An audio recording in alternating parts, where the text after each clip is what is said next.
Hello, my friends. Welcome back. Today, we're going to make a beautiful paper rose. It's super easy, fun, and perfect for decoration or gifting. So, let's get started. First, take a piece of paper measuring 11 centimeters by 6 centimeters, fold it in half.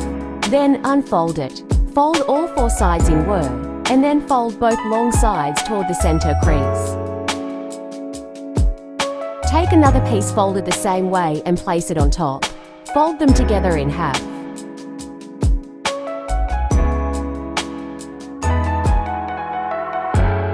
Now, prepare 2 more folded pieces the same way and stack all 3 together. Wrap a small band around the center to hold them tightly.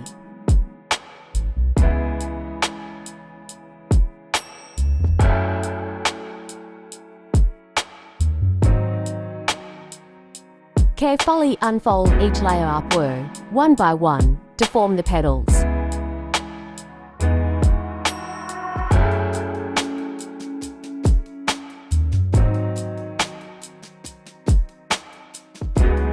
Gently roll the corners of each petal outward to give the flower a natural look.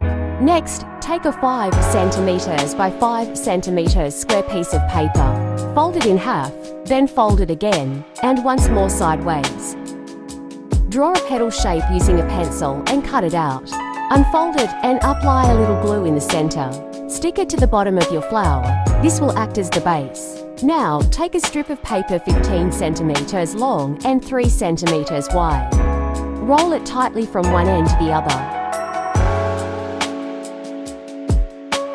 Apply glue to secure it and stick it firmly.